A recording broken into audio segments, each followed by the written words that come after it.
오늘 오전 상승 출발했던 코스피와 코스닥 현재까지 양호한 흐름을 이어가고 있습니다. 코스피는 2,480선에서 등락을 보이고 있고 코스닥도 710선을 훌쩍 넘어섰습니다. 이번에는 트럼프 대통령이 자동차 관세에 대해서 일부 유예를 시사하면서 오늘장에서도 관련주들이 대거 강세를 나타냈죠. 네, 오늘 그렇습니다. 특히 자동차 관련해서 많이 오르면서 코스피가 코스닥보다 더 많이 올랐네요. 오늘 혼란스러운 상황에서도 시장에서 계속 긍정적인 반응을 보여주고 있습니다. 네, 그래서 오늘 개장부터 현대차, 기아 등은 물론이고요. 자동차 부품주들까지 강세를 나타내고 있습니다. 오늘 시장에서 어떤 업종이 두각을 나타내고 있는지 증시 토크에서 자세히 알아보겠습니다. 트럼프 대통령이 하루에 하나씩 관세에 대한 이야기를 내놓는 느낌인데 반도체 관세도 부과하겠다고 했고도 현재 관련 조사 중이라고 하죠. 네, 그렇습니다. 당장은 아니지만 조사 후에 부과율에 대해서 발표할 거로 예상이 됩니다. 게다가 히토류 관련해서도 통제를 백악관에서 세게 준비를 한다고 합니다. 네, 모든 옵션에 대해서 검토 중이라고 하는데 관세 정책이 공개될 때마다 가뜩이나 커진 변동성이 뉴욕 증시는 더욱더 확대될 듯합니다. 뉴욕 인사이트에서 자세히 짚어보겠습니다. 뉴욕 증시에 상장된 기업들의 걱정은 관세뿐만이 아니죠. 주요 빅테크들이 반독점 소송으로 인해서 골머리를 앓고 있다고 하는데요. 머니주민에서 알아보겠습니다. 지금 보고 계신 머니쇼는 SBS 비즈액과 유튜브에서 실시간 시청이 가능합니다. 더 많은 국내 주식 정보 받아보실 분들은 카카오톡 채널 머니랩 추가하시기 바랍니다. 그럼 오늘 증시 토크 출연자 모시고 자세한 이야기 나눠볼까요? 네, KR 리서치 김대중 대표 모셨습니다. 어서 오세요. 안녕하세요. 네, 안녕하십니까? 네.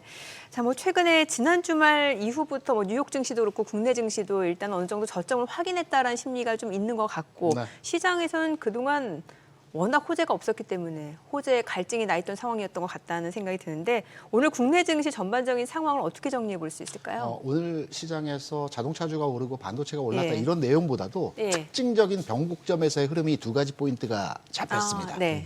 간단히 말씀드리면 첫 번째는 자금 통화 시장의 변화였고요. 네. 두 번째는 외국인들의 시장에 대한 스탠스 변화입니다. 짧게 말씀을 드리면 네, 네. 자금 통화 시장의 변화라는 것이 무엇이냐면 환율 시장에서의 안정화는 여러분 다 알고 계실 거고요. 네. 채권 시장에서의 안정화입니다. 채권. 국내 3년 국고채 기준으로 해서 오늘 기준의 가격은 네. 2.3%이거든요. 이 2.3%는 어떤 의미를 가지고 있냐면 22년 3월 2.3%의 수준의 3년 국고채 수익률이 상승하면서 네. 이번에 처음으로 하향 이탈했습니다. 3년 만에. 그러니까 2022년 3월은 러시아 우크라이나 전쟁이 발발했던 시기였습니다. 네. 이때 인플레이션 우려로 인해서 그간에 한 3년 동안 주가의 상황이 압박되어진 상황의 흐름이 진행이 되었던 부분들이었거든요. 이게 해소되는 과정에서의 모습을 보여줬다는 측면이 강하고요. 이 내용이 기관들의 매매를 자극하면서 기관화 장세 성격에서의 기관이 우호적으로 시장에 들어올 수 있는 환경이 만들어졌다는 점입니다. 여기 하나 덧붙여서 말씀드릴 게 지난주에 기관의 어떤 그 회사채 수요 그 예측이 있었습니다. A등급에 대한 회사채에 대해서 호평을 받으면서 10배 이상의 회사채 수요 예측에 참가하는 금액들의 네. 모습을 보여줬어요. 이게 무슨 말이냐면 기관들이 그동안은 안전자산에 대한 투자 관점으로 시장을 접근했다라고 한다면 이제부터는 위험 선호 현상의 투자 대상 상품에 대해서 스탠스를 바꿨다라는 점에서 기관화 장세에 대한 성격의 변화로 첫 번째 시장에 대한 변화를 읽어볼 수 있을 거고요. 네. 두 번째는 앞서 말씀드린 대로 선물 옵션 시장에서 외국인들이 최근 14거래일 내에서 이틀 매수를 했는데 네. 오늘 장에서 선물 시장에서의 먼저 선제적인 매수를 보였다는 점은 시장의 전체적인 방향성에 있어서 우리가 예상하고 있는 상향화되어지는 과정에서의 흐름으로 바뀌고 있다라는 지점이 오늘 장에서의 주요하게 판단해 볼 대목에서의 두 가지 특징의 내용이라고 생각을 하고 있습니다. 네. 그러면은 지금 전체적으로 오르거나 내리는 부분에 있어서 한국 주식 같은 경우는 지금 말씀하신 채권이나 환율이나 네. 이쪽에서 큰 그림이 바뀌어가면서 참여자가 기관 쪽으로 넘어가고 있다고 봐도 될까요? 그렇죠. 기관화 장세라는 말씀을 제가 드렸는데 기관화 장세의 성격과 특징을 간단하게 말씀을 드리면 외국인 투자자들은 시총 상위 범위 내에서 4-5개 종목들 위주로 매매를 하지 않습니까? 네. 그런데 기관들은 바스켓에 걸려있는 종목 위주로의 매매를 하기 때문에 그 바스켓에 걸려있는 종목들이 굉장히 많습니다. 특히 반도체 같은 경우는 소부장 종목을 주로 공략을 하고요. 자동차 같은 경우는 부품주, 그리고 전기전자 같은 경우에는 PCB나 관련한 OLED 관련 종목들을 사게 됩니다. 이 종목들의 공통점이 무엇이냐면 개인이 많이 투자하는 종목이거든요. 그러면 앞으로의 시장의 상황의 성격은 지수가 그렇게 상승하지 못하더라도, 그러니까 마이너스 뭐 10% 내에서 움직임이 진행되더라도 상승 종목이 많아지는 형태에서의 시장 흐름이 전개될 가능성이 있다. 이게 기관화 장세의 특징적 내용입니다. 그래서 앞으로 시장은 지수가 올라가는 상승의 장을 우리가 판단하기보다는 종목의 상승이 이루어지는 수익률 게임이 진행되는 장이기 때문에 기대를 이번 주, 다음 주 당분간의 영역에서는 하셔도 될 것으로 저는 개인적으로 생각을 하고 있습니다. 기관화 장세라는 게 저는 주식 비중이 늘어난다 이런 거의 기관화가 아니라 개별 종목 게임을 하는 기관이 많아지는 상태가 된다는 거네요. 그럼 이제 시장은 지수는 변동이 별로 없더라도 개별 종목들이 더 기관들이 이제 수익률 게임을 하다 보니까 네. 개인들이 많이 사거나 파는 종목들을 가지고 기관들이 크게 움직이면서 이제 수익을 상대방보다 더 잘 낼 수 있게 매매를 하는 그런 타이밍이 이제 기관화 장세라고 봐야 되는 건가요? 그렇죠. 수익률 게임의 장이라고도 보통 얘기를 수익률 하죠. 게임장으로 바뀌는 거다. 네, 맞습니다. 그러면 사실 이게 개인 투자자 입장에서는 이게 뭔가 좀 타이밍 잡는 게 쉽지가 않을 수도 있겠네요. 왜냐하면 이게 뭔가 이렇게 퐁당퐁당 종목별 이런 수익률 게임이라고 하면은 이 시장에서 뭔가 기관들이 사들이고 있는 종목들을 잘 찾아낸다라고 하면은 수익률을 높일 수 있겠습니다만 네. 그렇지 않으면 상대적으로 소화될 수밖에 없는 장일 수도 있는 거잖아요. 그간에는 그렇게 움직였죠. 그간에는 그동안에는 조선이 움직이면 네. 뭐 다른 섹터에서의 상대 반작용하는 종목들은 못 움직이고 네네. 뭐 바이오가 움직이면 2차전지는 하락하고 이런 예, 형태에서의 퐁당퐁당 장이 많이 이루어졌는데 예. 앞으로 이 장은 기관화 장세에서의 성격은 스펙트럼이 넓다는 말씀을 드렸죠. 기관이 운용하는 종목들은 이 펀드에 담아져 있는 종목들의 수가 일반적인 형태의 수보다도 훨씬 많기 때문에 종목 간의 퐁당퐁당의 흐름의 성격보다는 하나의 섹터가 크게 움직이는 형태에서 종목들이 다 같이 가는 이러한 형태의 모습들이 많이 그려지죠.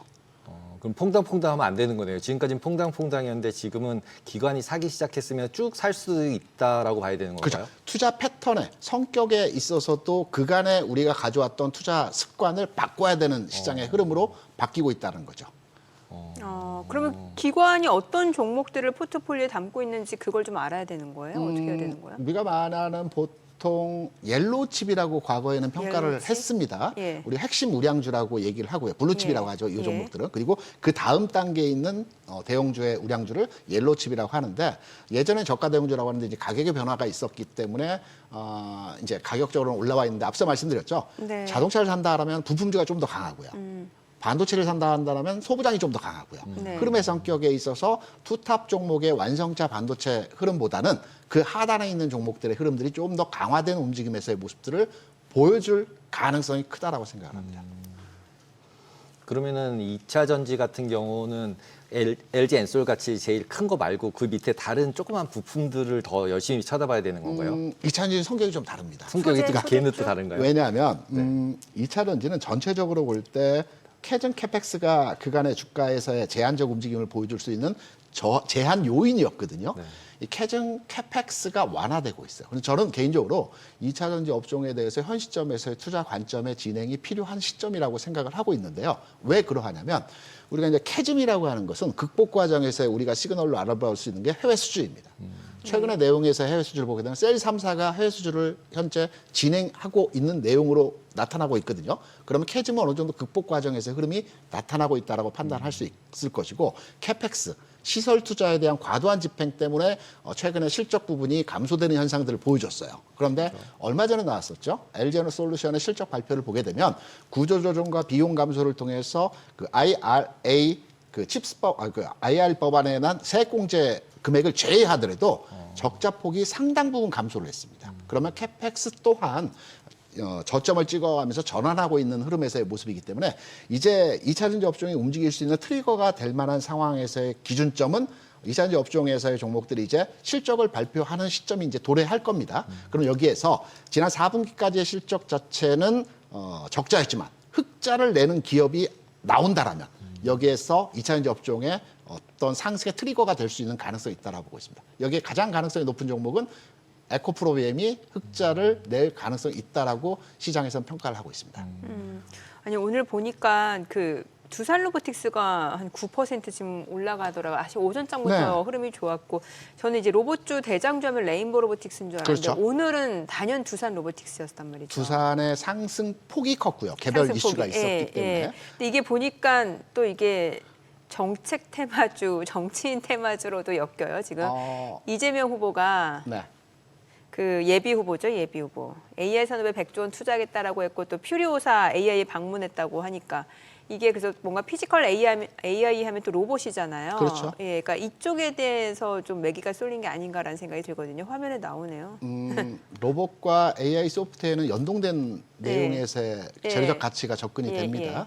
로봇주 같은 경우는 최근의 흐름에서 레인보우 로보틱스가 저점을 찍고 1차 반등에서의 흐름이 나타났고요. 오늘 네. 같은 경우는 두산 로보틱스의 탄력도가 네, 강화된 맞아요. 형태에서의 모습들을 보여줬는데 이것은 성장 섹터 내에서 순환매가 진행되는 과정에서 네. 그간의 성장 섹터의 주도형의 모습을 보여줬던 것은 바이오였습니다. 네. 그런데 트럼프발 이슈가 부각이 되면서 바이오 종목들이 오늘 장 조정을 받는 형태에서의 모습을 보여줬습니다. 왜냐면 제약 쪽도 곧 관세를 그렇죠. 부과할 거라고 했으니까요. 그래서 풍선 효과에 의해서 예. 제약 바이오가 일시적인 정체에서의 조정을 받는 과정에서 풍선 효과에 의한 로봇주의 흐름이 전이된 네. 형태에서의 모습들이고요. 예. 지금 주가의 상승이 바로의 상승 전환으로 이루어지는 과정의 흐름을 예상하기보다는 일정 구간, 바닥은 찍었기 때문에 일정 구간의 기간 조정 형태에서의 모습들을 지켜본 이후에 상승 전환할 가능성이 있다. 조금 시차를 두고 로봇주에 대해서 평가를 해야 될 것 같다라고 생각을 합니다.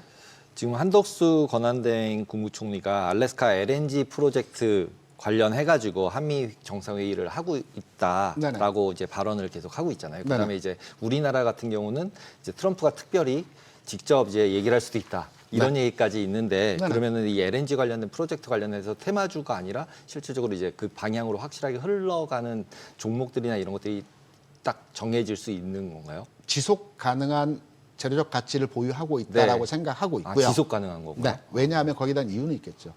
알래스카에 대한 LNG 개발과 관련된 내용은 트럼프 대통령이 기존에 그 후보 시절부터 얘기했던 부분들이 있었습니다. 그리고 최근 들어서 트럼프 후보가 대통령이 얘기했던 부분이 뭐냐면 관세 정책을 추진하면서 우리가 보통 관세 정책을 추진하게 되면 물가 상승 요인으로 작동할 수 있거든요. 그래서 물가를 안정화시키기 위해서 유가를 60불 수준으로 고착화시키겠다라는 메시지가 있었습니다. 유가를 안정시키기 위해서는 대체 에너지 개발이 시급하거든요. 그러면 유가 안정에 대한 대체제로서 LNG, LPG 요 관련 관산업 이 부분에 대한 계속적인 메시지와 뉴스화 되는 과정에서의 진행이 되고 있기 때문에 당분간의 흐름에 있어서도 관세 정책이 바로 종결되지는 않을 것으로 생각되는 과정에서 판단해 보게 된다면 이 관련한 송유관 가스관 관련해서 사업과 관련된 종목들은 추가 상승 여력을 가지고 주가 움직임을 형성할 수 있다 이렇게 판단을 하고 있습니다. 이런 종목들은 관세하고 아무 영향이 없나요? 관세하고는 영향이 없겠죠. 흐름에 이제 이슈에 대한 부각이 되는 종목들로 형성이 되기 때문에 최근에서 보면 강간주들이 특히나 강세 현상을 보여주고 있죠. 강관, 예, 강관. 오늘도 그래요. 네, 오늘도. 오늘도 강세 현상을 그 스틸 보여주고 파이프. 있고 철강주도 여기에 예. 동반해서 흐름의 진행이 나타나는 현상들을 보여주는데 몇 가지 복합적인 이슈가 그 가세되면서 주가 움직입니다. 왜냐하면 SOC, 그러니까 신정부가 들어서면 SOC 투자를 하게 되어 있지 않습니까? SOC 투자를 하게 되면 1차적으로 움직이는 게 건설과 철강 쪽에서의 흐름이기 때문에 철강, 강관, 건설 이 섹터가 어떤 신행정부에 대한 대규모 경기부양 정책과 연동된 흐름도 있고요. 또 LNG 관련된 이 사업과 관련된 내용들도 복합적으로 영향을 주기 때문에 관련 해당 종목에 대해서는 오늘 장 상승했지만 추가 상승에 대한 여력을 가지고 해석해 볼 수 있을 것 같다 이렇게 생각합니다. 네. 그리고 오늘 보면은 금융주들이 KB나 신한 이런 게 갑자기 많이 올랐는데 특별한 이유가 있었나요? 금융주뿐만이 아니고 증권주 내에서도 흐름이 강화되는 현상에서의 모습들을 보여줬습니다. 제가 개인적으로 판단할 때는 과거에 이 시즌에 움직였던 금융주의 색깔은 밸류업이었거든요. 근데 밸류업의 내용이 나온 것은 아니고 제가 판단할 때는 금리가 안정화되는 과정에서 은행주들에 대한 어떤 부각이 되는 현상으로의 진행이 되지 않았나 이렇게 판단이 되고 있고요. 특히나 금융주는 색깔이 유동성이 풍부하다는 점입니다. 그러니까 외국인 투자자들이 가장 많이 보유한 업종이 금융주이거든요. 왜냐하면 네. 거래량도 많고요. 유동성이 확보된 종목들이기 때문에 금융주를 가장 많이 삽니다. 기관들도 동일합니다. 이런 현상에서 기관 투자자들 선호 대상으로의 종목으로 오늘 장 흐름이 진행되었다. 이렇게 해석할 수가 있겠죠. 네. 그리고 뭔가 좀 이러한 이슈가 있으면은 또 통신주도 갈 수도 있을 것 같은데 그 아이온큐 회장하고 SK텔레콤 그 대표하고 만난다는 얘기가 있잖아요. 네, 근데 얼핏 들은 것 주가는 크게 화답하지 않는 느낌이에요. 만난다. 우리가 왜 만났는지를 판단을 해봐야 되겠다. 어떤 그 사업적 이슈를 가지고 만나는 뭐 내용을 협력 방안을 논의할 것으로 전망이 된다. 이렇게는 나와요. 만난다라는 메시지가 나왔고 실제 만났을 때는 움직임이 나타날 수 있겠죠. 17일 만나는데요. 네, 그러면 한 15일쯤에가 어떤 주가의 방향성의 전환을 나타낼 수 있는 그러니까 흐름이 그 아이온큐 되겠죠. 회장이 이제 우리나라에 오게 되는 거예요. 그래서 이제 세계 양자날을 맞아서 네네. 예, 우리나라 이제 양자 컴퓨팅 관련주 하면 사실 통신주 말고는 없잖아요. 아이온큐 우리가 너무 대주주여서 오는 거 아닌가요? 우리나라가 너무 많이 사서. 네, 우리 개인 투자자분들이 네, 개인 아이온큐 투자분이 지분을 많이 지분이 갖고 너무 있어서 많아서. 예. 근데 양자 컴퓨터를 비롯해서 어떤 특정 테마가 움직이는 종목들 있지 않습니까? 네. 이 테마가 움직이는 형태 종목들이 가는 장이 따로 있어요. 그러니까 주로 이제 테마주들이 움직이는 형태의 시장은 주가가 안정적 하락을 보여주거나 또는 박스 내에서 지수가 움직이는 시장에서 테마주들이 활성화 흐름에서의 모습을 보여주거든요. 최근에 시장의 성격을 보게 되면 큰 박스에서 움직이긴 하나 네. 시장이 바닥을 찍고 V자 반등의 연속선상에 있기 때문에 이러한 과정에서 시장에서는 테마주가 움직이기는 여건이 만들어지지 않았다. 돈의 쏠림 현상이 그쪽으로 가기에는 좀 쉽지 않은 상황이다. 이렇게 지금 판단할 수 V자 반등이라고 그러셨는데 지금 이제 계속 V자 반등이면 계속 가는 건가요? 저는 개인적으로 판단할 때 큰 박스는 2200에서 2700 사이에서의 박스라고 보고 있고요. 지수 측면에서 보면 지금 2500포인트 언저리까지의 네, 흐름이 네. 진행이 되었습니다. 그러면 박스 중단부까지 왔다라고 판단이 되고 있거든요. 그러면 V자로 해서 2700, 2800을 뚫으면 저도 좋고 우리 방송을 보시는 시청자 여러분께도 기분이 좋으시겠지만 한 스텝 쉬었다 가는 흐름이 나타나겠죠. 그 한 스텝 쉬어가는 흐름에서의 모습이 이번 주, 다음 주 흐름에서 진행이 될 것 같고요. 지수 상승의 트리거가 될 수 있는, 그러니까 지수가 완전하게 방향 전환을 가지고 흐름이 변화가 나타날 수 있는 과정은 아마 5월 초중순쯤에 FOMC가 있을 겁니다. 물론 금리 인하 관련 내용은 6월이나 9월 정도에 나올 것이라는 뭐 여러 가지 그 뉴스들이 있겠지만 5월 정도 선에서 6월에 금리 인하를 단행할 것이다라는 미리 선제적 메시지가 나오게 되는 과정이 시장 방향 전환의 어떤 흐름의 트리거가 될 가능성이 있지 않겠나 이렇게 생각합니다. 아니 그리고 이제 조용히 선전하는 섹터 중에 하나가 음식료예요. 음식료. 그렇죠. 예, 오늘 보니까 와 S&D 어떤 기업인지 아시죠? 저 잘 몰라요. 그 불닭볶음면 좋아하세요? 삼양 아닌가요? 예, 불닭볶음면의 그 소스. 소스 만드는 거? 예, 예. 그 왜 소스만도 따로 나오잖아요. 네네네네. 그게 S&D라고. 아. 수출도 하나요, 그게? 그렇죠. 왜냐면은 삼양 불닭볶음면 수출되면 거기 안에 소스 같이 수출. 그것만 소스가 파는 것도 핵심인데. 예전에 한번 본 적 있어요. 예, 그 불닭볶음 소스. 소스만 따로 팔더라고요. 예, 그게 이제 S&D인데 S&D가 S&D. 오늘 17%, 17%. 예, 급등을 하고 있고 또 뭐 보니까 이제 크라운 혜택. 근데 사실 이제 크라운 혜택 홀딩스 뭐 이런 종목들은 이제 아무래도 우선주인데 이런 종목들 자체는 그렇게 뭐 유통량이 그렇게 많지는 않습니다만 어찌 됐건 상한가고 와. 예, 유통량이 많지는 않아요, 사실 이런 종목들은. 근데 이렇게 이제 음식료 섹터가 조용하게 또 그래도 강한 이유들, 재료는 또 있을 때 이렇게 올라가긴 마련이잖아요. 삼양식품이 황제주 자리에 올라가기까지 얼마 안 남았지 않습니까? 지금 그러네요. 92만 원 92만 원. 타치했습니다. 네. 개인적으로 삼양식품이 황제주에 올라설 것으로 판단이 되고 있고요. 요거 하나 제가 시간 문제겠죠. 예. 가십적으로 말씀을 드릴게요. 음식료 업종에서는 네. 10년마다의 주기로 황제주가 나옵니다. 10년마다. 무슨 말이냐면 2004년도에 가장 핫했던 음식료 업종에 100만 원을 넘어가는 주가에 나왔던 종목이 롯데제과 롯데 칠성입니다. 이때 이제 주가가 2년 동안의 움직임이 나타나면 한 200한 5, 60만 원까지 올라갔을 겁니다. 네. 그리고 10년이 지난 2014년에는 5, 60만 원에 출발해서 100만 원을 넘어갔던 음식료 업종의 대표주가 오뚜기입니다. 오뚜기. 이때 가뚜기라고 많이 얘기했죠. 맞아요. 별명이 있었어요. 네. 그리고 나 10년이 지나서 2024년 지난해부터 움직임이 진행됐던 게 삼양식품이거든요. 삼양식품 별명이 어떻게 별명이 붙을까요? 오뚜기는 가뚜기였으면 삼양식품은 가뚜기는 이제 저렴하게 물건을 판다라는 회사의 정책적 방안과 결부가 돼서 이제 가뚜기 그랬는데 그래요? 네.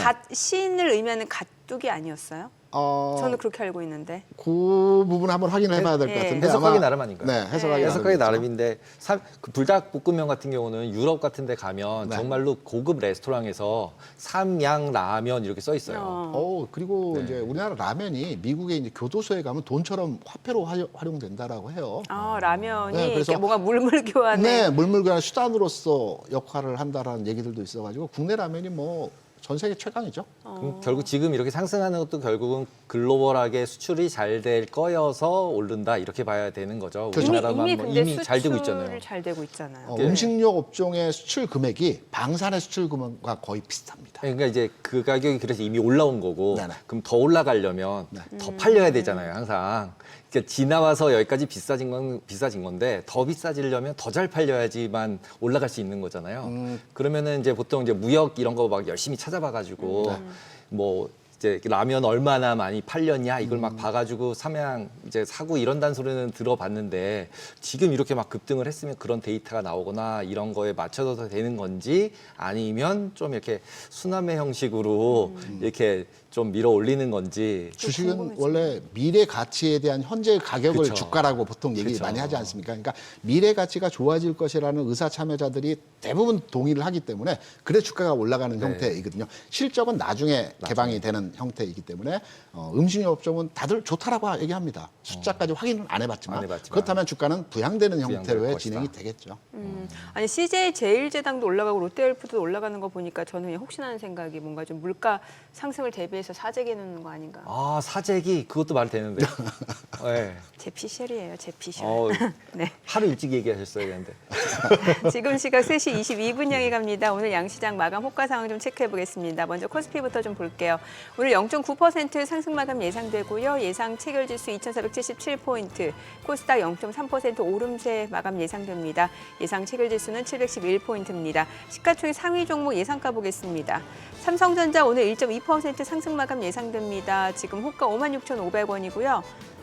SK하이닉스 지금 0.4% 상승 마감 예상됩니다. 예상가 18만 1,000원. LG 에너지솔루션 1.3% 상승 마감 예상됩니다. 호가 34만 7,500원이고요. 삼성 바이오로직스가 1.6% 하락 예상됩니다. 예상가는 102만 1,000원. 현대차입니다. 오늘 자동차, 완성차 업체뿐만 아니라 부품주까지도 일제히 상승 마감 예상되고 있는 모습인데요. 아무래도 트럼프 대통령이 자동차 관세, 부품에 대해서도 일부 유예를 좀 시사했기 때문에 이러한 부분이 또 주가의 호재로 좀 반영이 되는 것 같습니다. 현대차 종가 18만 5,800원에 형성될 걸로 예상됩니다. 기아도 마찬가지로 2.5% 상승 마감 예상되고요. 호가는 지금 8만 5,500원으로 잡히고 있습니다. 삼성전자 우선주 보합 마감 예상되고요. 한화 에어로스페이스는 2.5% 하락 마감 예상됩니다. 예상가 77만 2,000원, 셀트리온도 2% 하락 마감 예상되고요. 호가 15만 9,800원, HD현대중공업은 1.7% 상승 마감 예상됩니다. 예상가 35만 3,500원으로 나타나고 있습니다. 코스닥 시가총액 상위 종목 예상가 확인해 보겠습니다. 알테오젠 오늘 1.68% 하락 마감 예상됩니다. 지금 호가 38만 500원, 에코프로비엠 1.9% 내림세가 예상되고요. 호가 9만 9,800원, HLB가 2% 상승 마감 예상됩니다. 예상가 5만 4,000원이고 에코프로가 2.7% 하락 마감 예상됩니다. 지금 호가 4만 9,800원, 레인보우 로보틱스는 보합 마감 예상되고요. 자, 그리고 휴젤이 오늘 5% 하락 마감 예상됩니다. 지금 호가 32만 8,500원이고 클래시스 0.65% 내림세가 예상됩니다. 종가는 6만 1,400원에 형성될 걸로 보입니다. 리가캠바이오도 1.5% 하락 마감 예상되고요. 파마리서치는 1% 오름세가 예상됩니다. 종가 37만 원에 형성될 걸로 보이고요. 코오롱티슈진 2.9% 상승 마감 예상됩니다. 호가 4만 7,500원으로 집계가 됩니다. 자, 이제 마감까지 한 5분여가량 남았는데요. 오늘은 어제는 사실 코스닥 쪽 흐름이 좀 더 좋았던 것 같은데 오늘은 자동차 섹터 때문에 네. 아무래도 코스피가 좋네요. 더 좋습니다. 예. 네, 맞습니다. 자동차 섹터는 결국은 또 트럼프의 입에서 나왔죠. 그렇죠. 그래서 결국은 지금 현재 아까 말씀해 주신 것처럼 기관화 장세가 되면서 더 오히려 외국인까지 가세가 되면 우리나라 증시가 오히려 미국보다도 네. 더 상승할 가능성이 있지 않을까라는 생각도 드네요. 그리고 오늘 수급적으로 아까 보니까 외국인이 또 오랜만에 선물에서도 대규모로 매수하더라고요. 네. 예, 이것도 또 수급적으로 봤을 때도 긍정적이잖아요. 그렇죠. 선물 예. 사고 내일은 현물 사고 이럴 수도 있으니까요. 네네.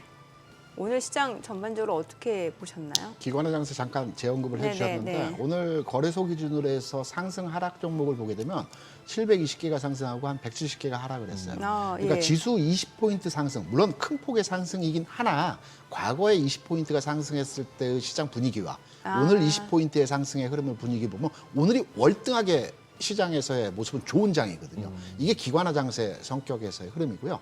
그리고 파생 근데 이게 시장의 상승하는 종목 수가 더 많은 거예요? 훨씬 많은 거죠. 월등하게 월등하게 많아요. 많아요. 보통 지수 20포인트 상승할 때는 비등합니다. 400개, 400개. 거래소 기준 800개 종목이니까 네네네. 비등한 형태를 많이 보여줍니다. 네. 그런데 720개 대 140개. 예. 이거는 뭐 전반의 종목이 다 상승했다라고 판단해도 될 만한 장이거든요. 이게 기관화 장세 성격에서의 흐름이기 때문에 앞으로 시장은 지수가 제한적 움직임에서의 상황이 나타나더라도 네. 시장의 분위기는 이러한 형태의 모습들이 진행이 될 것으로 판단이 되고 있고요. 선물 시장에서의 움직임도 굉장히 중요한 포인트입니다. 왜냐하면 최근 앞서 말씀드린 14거래일 동안에 네. 선물 시장에서의 매수를 한 것은 지난 4월 10일 미국에서 뭐 굉장히 12%의 상승이 나왔던 하루, 그리고 오늘 장에서 외국인 투자자들이 선물 시장에서 매수를 한 모습이거든요. 주식과 선물에서의 매매 주체는 좀 다릅니다. 투기적 성격을 가진 선물 시장의 주체들과 주식에서의 장기적 추세를 가지고 매매를 하는 형태에서의 이 주체가 다르긴 하나 기존에 매도를 했던 선물 시장에서의 시각이 이제 방향을 바꾸는 전환점의 계기가 될 가능성이 높기 때문에 외국인들은 당장에 시장에 들어오지 않더라도 시장의 하방 요인으로서 압박하는 주체가 되지는 않을 것 같다라는 측면으로서 해석이 가능하겠죠.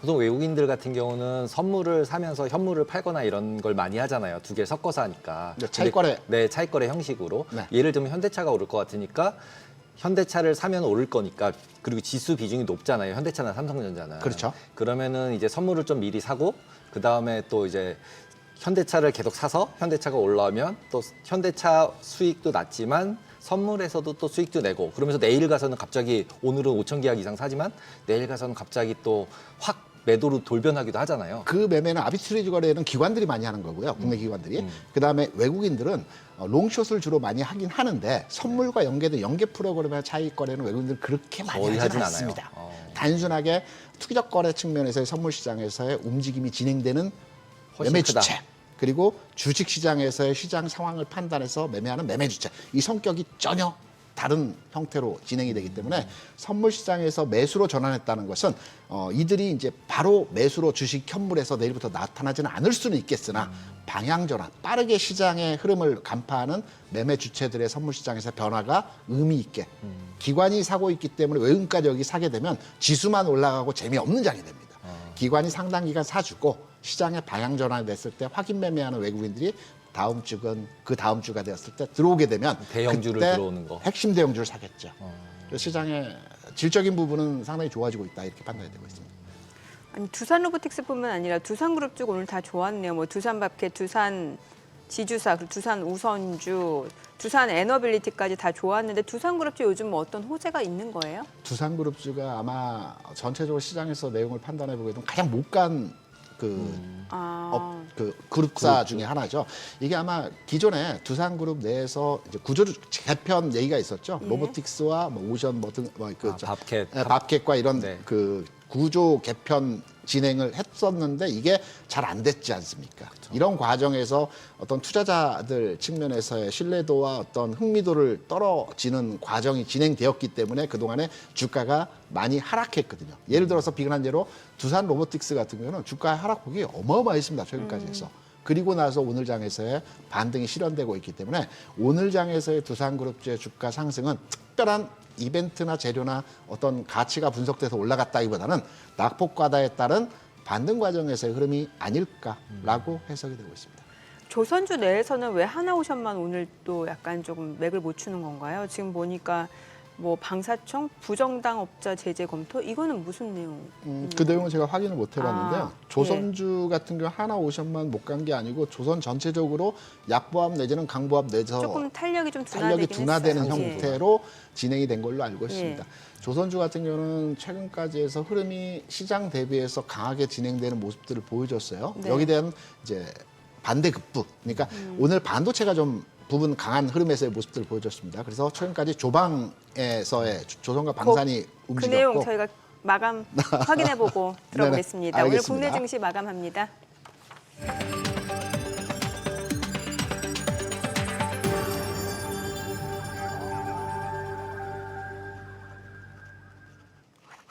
네, 4월 15일 화요일 국내 증시 마감했습니다.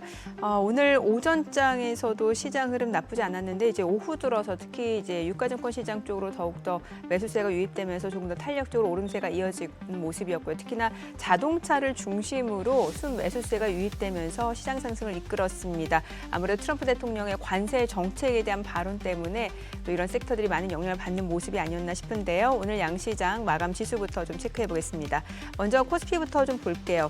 오늘 코스피가 지금 0.8% 상승 마감했습니다. 2,477포인트, 코스닥 0.4% 올랐습니다. 711포인트입니다. 양시장 상승 마감이고요. 시가총액 상위 종목 마감가 보겠습니다. 삼성전자 오늘 상승했습니다. 0.7% 올랐네요. 56,600원. SK하이닉스 0.2% 소폭 상승에 그쳤습니다. 종가는 186,600원. LG에너지솔루션 0.58% 상승했습니다. 345,000원. 삼성바이오로직스는 좀 떨어졌네요. 134,000원이고요. 현대차가 많이 올랐습니다. 4% 넘게 올랐네요. 187,000원에 거래를 마쳤고요. 기아도 3.6% 상승했습니다. 종가는 85,800원, 삼성전자 우선주 소폭 올랐고요. 하나 에어로스페이스가 2.6% 하락했습니다. 종가 77만 1,000원이고 셀트리온 2% 하락했습니다. 159만 9,800원에 거래를 마쳤고요. HD 현대중공업 1.7% 상승했습니다. 종가는 35만 3,500원. 코스닥 시가총액 상위 종목 마감가 보겠습니다. 알테오젠 오늘 1.8% 하락했습니다. 나흘 만에 지금 하락으로 전환이 됐고요. 종가는 38만 원. 에코프로비엠 1.7% 떨어졌습니다. 종가 10만 원이었고요. HLB가 2.4% 상승했습니다. 마감가 54,100원, 에코프로 2.7% 하락했습니다. 종가 49,800원. 레인보우 로보틱스가 강보합권으로 종가는 28만 4,500원. 휴젤이 4% 넘게 떨어졌습니다. 종가 33만 500원이고요. 클래시스 0.4% 하락했습니다. 6만 1,400원에 거래를 마쳤고 리가캠바이오도 1.2% 하락했습니다. 이 가운데 코오롱티슈진이 3% 강세를 나타내면서 종가는 47,550원, 파마리서치 강보합권으로 36만 6,500원에 거래를 마쳤습니다. 자, 오늘 양시장 수급 상황도 체크해 보겠습니다. 오늘 유가증권 시장에서는 기관 투자자를 중심으로 순매수세가 유입됐습니다. 1,828억 원 매수 우위, 개인과 외국인은 각각 1,490억 원, 1,177억 원 순매도를 나타냈고요. 코스닥에서는 개인 투자자가 1,191억 원 매수 우위, 외국인과 기관은 각각 700억 원, 412억 원 순매도를 나타냈습니다. 그리고 외국인 오늘 선물에서 6,400개억 넘게 순매수를 보여줬습니다. 자, 환율 좀 보겠습니다. 달러원 환율, 지금 달러 인덱스가 100 아래로 내려온 상황인데 오늘 달러원 환율은 1원 40전 상승한 1,425원 50전에 마감이 됐습니다.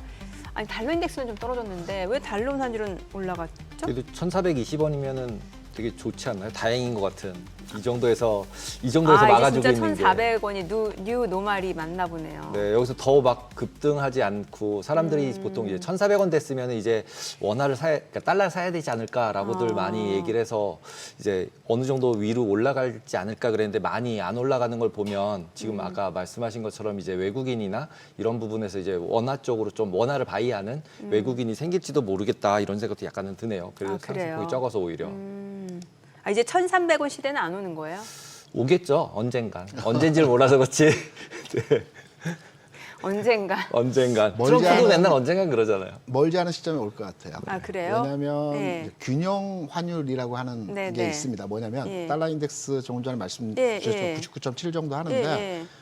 최근에 110에서 쭉 내려왔거든요. 맞아요. 예. 그러면 최근에 원달러가 여기에 연동하지는 않았습니다. 네네. 우리가 균형 환율이라고 하는 것이 달러 인덱스와 유로와 엔화 등등의 각종 그 이종통화 대비해서 우리의 환율이 어느 정도 수준인가 평균 가치를 내는 게 균형 환율이라고 네, 하는데 그동안 원화가 너무 약했잖아요. 이게 이제 1,320원, 30원이 예. 균형 환율입니다. 그러니까 균형 환율로 가는 과정이고요. 예. 우리가 이제 가치가 지금까지 높았던 이유는 세 가지가 있는데 첫 번째는 정치적 불안정 요소였고요. 이건 달러 어느 환율이 정도 높았던 이유가 네, 해소되고 있고요. 예. 두 번째는 우리가 미국에 비해 선제적 금리 인하를 했지 않습니까? 지난 2월에. 그래서 당연히 달러 상승의 요인이 됐고요. 세 번째는 우리 추경을 또 해야 되는 부분들이 있어요. 네. 그러니까 유통시장에서의 자금이 넓히 이제 뿌려지기 때문에 그 부분들이 이제 하락의 제한적인 요소였는데 네. 이제 그 내용들이 이제 걷어지고 있어요. 네. 그러면 균형 환율 수준이라고 볼 수 있는 1,300원 초반 중반 여기까지 가는 과정은 앞으로 계속해서 이제 하향화하는 형태로 진행될 것 같습니다. 근데 보통 이제 환율 같은 경우 지금 패러다임이 좀 바뀌었다 이렇게 얘기하는 이유가 네. 트럼프가 이제 온쇼링이라 그래서 자꾸 미국에다가 공장 세우라는 거잖아요. 리쇼링이요. 예, 네. 리쇼링 해야 되니까 그들의 입장에서. 그렇죠. 그러면은 실질적으로 우리나라에서 환율이 내려가려면 원화가 강세가 되려면 수출이 많이 돼야 되잖아요. 그렇죠. 아니면 외국에 있는 자본이 우리나라에 들어오든가. 그렇죠. 그렇죠? 근데 외국 자본은 들어오고 안 들어오고는 잘 모르겠지만 네. 수출한 돈이 밖으로 자꾸 나가야 되는 상황이잖아요. 대기업 기준으로 보면. 네. 그러면은 실제로 수급 부분이 다 바뀐 거 아닌가요? 그래서 트럼프- 과거의 균형 환율이 1,320원이었다 하더라도 지금 같이 바뀐 세상에서 돈을 벌면은 미국에다가 돈을 넣어서 공장을 지어야 되는 현대차, 삼성전자, 뭐 SK온 뭐 다 거기다 지으면 뭐 힘들고 그다음에 조선 같은 경우도 거꾸로 생각을 해보면 이제 배를 지어서 수입해 와야 되는데 그걸 이제 뭐 아시다시피 포워드나 그러니까 선물이나 이런 걸 다 해지를 하잖아요. 그럼 보통 그게 다 이미 다 반영이 다 돼버리거든요, 수급에서. 그러면은 좀 수급이 다 바뀐 거 아닌가? 과거에는 1,320원, 30원이었지 모르겠지만 조금 이제 그까지 가기는 조금 어렵지 않나? 수출하는 에서 들어올 돈이 너무 적어서. 제가 보는 건 좀 약간 다른데요. 네. 트럼프의 리쇼링은 해외 기업에 대해서 미국의 기업을 지으라는 얘기가 아니고 미국 기업이 해외에 나갔던 공장을 미국으로 돌아오라는 정책이거든요. 그래서 제조업을 살리겠다는 겁니다. 특히나 그래서 미국에서 이전에 그 관세 정책이 추진될 때 주가 많이 빠졌던 게 나이키 같은 종목들, 인도네시아 공장이 다 있거든요. 애플 같은 회사들. 이런 회사들이 이제 미국에 왜 공장을 지었기 때문에 니들 공장 다 국내로 가져와. 그래서 제조업을 살리자라는 취지에서의 목적이기 때문에 이 부분이 국내 원달러 환율에 대한 영향력을 미국에 계속 투자를 하기 때문에 가치가 미국으로 집중해야 된다. 이 부분으로 해석하는 것은 일부는 제 관점에서는 맞고 또 아닌 부분은 또 다르다라고 생각을 하고 있습니다. 수급상은 좀 다를 수 있다. 네. 알겠습니다. 네. 앞서 저희가 이제 네. 조선주. 말을 좀 마무리를 다 못 지었어요. 네. 그 조선주 얘기 마무리를 좀 줘야 될 것 같은데. 제일 중요하죠. 예. 오늘 얘기한 거의 가장 예. 핵심 그러니까요. 업종이라고 네, 볼 수 있는 예, 조선 조선주. 방산이죠. 예. 최근까지 해서 시장에서 가장 강한 섹터라고 볼 수 있고요. 저는 개인적으로 조선주 같은 경우에는 여전히 살아있다라고 보고 있어요. 그러니까 우리가 조선주를 투자하는 측면에서 보면 막 올라갈 때 관심 갖고 봤는데 내일부터 조정을 받아요. 그리고 관심을 안 뒀는데 일정 시점 지나고 보니까 주가가 이만큼 올라가 있어요. 네. 조선주는 주가 패턴에서의 흐름이 네. 계단식 상승입니다. 그러니까 한 번 상승하고 옆으로 눕고 한 번 상승하고 옆으로 눕고 이런 과정에서의 진행이 나타나는 거거든요. 오늘 첫 번째 조정 과정에서의 흐름이 나타났습니다. 그러면 당장의 흐름에서의 주가 상향화를 기대하기보다는 한 일주일 정도의 흐름에서 오르내림 과정이 현재 구간에서 진행이 될 것 같습니다. 그래서 시차를 두고 관심권을 가져가시면 될 것 같고요. 방산주가 문제입니다. 방산주. 방산주 같은 경우는 하나 에어로스페이스가 대표주 성격으로 진행이 되고 있죠. 네. 우리가 보통 주식시장에서 주가가 올라가기 위해서는 수급이 들어와야 된다라고 보통 그렇죠. 많이 얘기를 하죠. 예. 수급은 다른 게 아니고요. 관심과 거래량입니다. 네. 그렇다 본다면 관심도는 일부 있어요. 방산에 대해서 뉴스를 조금만 체크하실 때도 자극적인 뉴스부터 해가지고 수출 관련 내용들이 워낙 많이 나오고 있어요. 근데 관심은 이때 거래량 부분에서 조금 우리가 체크해야 될 부분이 있어요. 오늘 하나 에어로스페이스의 거래량과 어제 거래량을 판단해보게 되면 한 30만 주 거래 수준이 유지된 걸로 알고 있어요. 그게 고가를 돌파하고 움직임이 진행되는 과정에서. 그러면 지난주 거래량 상황, 주가 막 치고 올라갈 때 거래량은 40만 주, 50만 주였어요. 이게 무슨 말이냐면 관심은 이때 거래량이 떨어지고 있다는 측면이거든요. 그러면 오늘 방산주들이 전반의 흐름에 있어서 조정을 받았습니다. 그렇다면 수급이 부분 이탈하고 있지 않나라고도 해석이 되는 부분이기 때문에 방산주에 대해서는 좀 더 지켜보는 흐름으로 대응이 필요한 자리가 아닐까 이렇게 생각합니다. 그럼 조선 같은 경우는 아까 이제 계단식으로 올라간다고 하셨는데 네네. 보통 이 옆으로 쭉 가는 기간이 네. 올라가는 기간은 보통은 짧고 옆으로 가는 기간이 길잖아요. 그렇죠. 그러면 이 올라간 게 좀 많이 올라왔잖아요. 최근에 네네. 거의 20, 30 이상 많이 올라왔는데 그럼 옆으로 가면 얼마나 보통 일반적으로 조정을 가나요? 롱텀하게 한 템포가 갔을 때는 한 6개월 정도가 흐름이 진행되는 경우가 있고요. 지금과 같이 상승 추세 곡선상에서 쉴 때는 보통 한 열흘. 일주일 반 정도 쉬고 나서 재상승 나오고 꼭지 찍고 쉴 때는 한 6개월 정도 쉬더라고요. 그러면 열흘 이상 지났는데도 못 오른다. 그러면 6개월 동안 쉬어야 되는 거네요. 그렇죠. 열흘까지 올 필요 없어서 일주일 정도 주가 안 움직이면 이 종목은 좀 더 흐름을 좀 보수적으로 판단해야 되지 않겠나 이렇게 판단하셔야 될 것 같습니다. 그 트럼프 관세 정책하면은 또 빼놓을 수 없는 종목들 중에 하나가 이제 종합 상사. 네. 뭐 LX 인터내셔널, 포스코 인터내셔널 이게 우리가 쉽게 생각하면은 뭔가 물품을 이제 구매해서 판매하는 그런 그렇죠. 이제 위탁 물류 이런 사업을 많이 하잖아요. 미생에 나온 대우종합상사가 지금 현재 포스코 인터내셔널이죠. 미생에 나오는 그렇죠. 대우종 네, 맞아요. 맞습니다. 그러면 이게 앞으로 뭐 반사익이 기대된다라는 분석도 있고 실제로 직접적인 영향이 예상된다. 관세에 따른 좀 부정적인 영향은 불가피하다. 이런 분석도 있단 말이죠. 어떻게 보세요? 워렌 버핏이 투자를 정말 잘하는 것 같아요. 얼마 전에 예. 일본 주식에 대한 상사주들을 대규모 매수를 했다라고 하지 않습니까? 예. 국내 시장에서 이 상사주들 움직임도 긍정적으로 진행이 될 것 같아요. 아 그래 오히려 특히 포스코 인터내셔널의 그 주가 흐름에서의 최근 상황을 보게 되면 네. 예사롭지 않은 흐름에서의 모습이 계속 진행되고 있는 형태에서의 모습입니다. 네. 우리 앵커께서도 이제 젊으신데 오래되신 분처럼 상사주라고 표현을 많이 하시더라고요. 요즘에는 상사라고 얘기해요.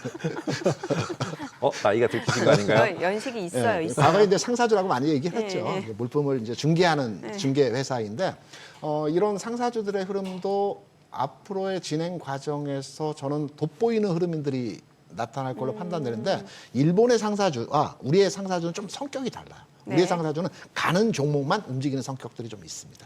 왜 포스코 인터내셔널 같은 경우 예전에 한참 그 대왕고래주로도 움직이고 뭐 여러 가지 재료가 왜냐면 엮였죠. 쟤네가 여러 사업을 하잖아. 광산도 뭐 광물 사업도 네. 하고. 예. 근데 실제로 제가 알기로는 보통 이런 상사주라고 했던 것들이 대부분 특히 이제 일본 상사주 같은 경우는 버핏이 산 이유가 네. 이제 원자재 때문에 산 그렇죠. 거였었고 히토리오 뭐 원자재 지금 그리고 원자재가 제일 핫한 상황으로 바뀌어가고 있는 것 같거든요. 네. 그래서 이제 그쪽으로 매기가 도는 게 아닌가라는 생각이 살짝 드는데 그러면 우리나라 보통 이런 상사들도 원자재랑 연관성이 굉장히 많나요? 원자재보다는 우크라이나 종전에 대한 기대감으로 움직였죠. 왜냐하면 상사주들이 기존에 러시아, 우크라이나 많이 진출했어요. 네. 여기에서 이제 밀 관련해서 수출입 업무를 했었고요. 또 여기에 원자재 관련해서 수출입 업무를 많이 했었기 때문에 상사주 러시아와 우크라이나 많이 진출해 있고 이게 종전이 되고 재건 관련 이슈가 있을 때는 상사주들 수혜가 일어날 가능성이 높기 때문에 우리나라의 상사주는 종전이 되면 한 발 더 주가가 올라갈 수 있는 현상들을 기대해 볼 수도 있지 않겠나 생각합니다. 종전 관련주군요. 그러면 재건은 아니고 종전 관련주라고 생각을 해야 되겠죠. 저기서 그러면 가는 애들만 간다라 말씀 주셨으면 어떤 포스코 쪽에? 인터내셔널이 가장 끼가 탄력적이죠. 많죠. 제일 큰 회사고요. 예. 제가 말씀드린 서울역 앞에 가면 딱 바라보는 게 대우종합상사 건물이지 않습니까? 예전에 예. 제일 끼가 있고 탄력이 좋습니다. 그러네요. 네. 혹시 관심 있게 보는 섹터도 좀 공개를 해주세요. 지금 뭐 기관화 장세라고 했으면은 실질적으로 뭔가 좀 다 같이 올라가는 느낌이 있잖아요. 어느 정도. 남들이 보지 않는 섹터에 대한 흐름들을 제가 보는 관점으로 네네. 설명을 드리면 반도체에서는 소부장을 봐야 되는데 소부장 내에서 소재를 봐야 됩니다. 소재? 소재면 보통 한솔케미칼, 동질세미컴, 솔브레인, 그 TSK 같은 네, 종목들이 네. 몇 종목 안 됩니다. 네. 소재주가 왜 움직이냐면 디램 가격이 최근에 2.5불까지 올라왔죠. 네. 그러면 반도체는 재고하고요. 이제 그 출하 물량으로 이 연동해서 가격을 책정합니다. 재고 부분이 소진됐으면 새로운 물건을 만들어야 됩니다. 그러면 소재주가 움직일 수 있는 여건이 될 수 있기 때문에 반도체 좋아하신다면 소재주에 대한 관심도가 필요하다라고 생각을 합니다. 네. 내일 이제 또 트럼프가 오늘 밤에 또 무슨 얘기를 할 텐데 그렇죠. 지금같이 이런 시장 상하에서 지금처럼 기관화 장세가 됐다고 하면 내일 하루 정도를 예상을 한다면 어떻게 대응을 하고 있는 게 가장 좋을까요? 우리가 이제 권투를 제가 좋아하지는 않지만 계속 맞다 보면 맷집이 생기지 않습니까? 트럼프의 관세 정책도 마찬가지인 것 같아요. 이전에 트럼프가 발표했던 충격파보다는 계속 메시지가 나오면서 시장에서는 여기서 적응하고 있어요. 그러니까 오늘 밤에 어떠한 내용의 관세 정책과 관련된 내용들을 발표할지는 모르겠지만 파격적인 내용이 나오더라도 시장 영향력 자체에서의 흐름은 그렇게 크지 않을 것으로 판단이 되고 있고요. 이러한 그 임팩트 있는 영향력 있는 내용이 나오더라도 빠졌다 다시 올라오는 시장은 그 정도의 체력은 강화됐다라고 판단되기 때문에 무수할 필요가 없는 시장이다 이렇게 해석할 수도 있겠습니다. 시장도 진화를 하는군요. 그렇죠. 알겠습니다. 오늘 내용 여기까지 듣겠습니다. 네. 잘 들었습니다. 네, 고맙습니다.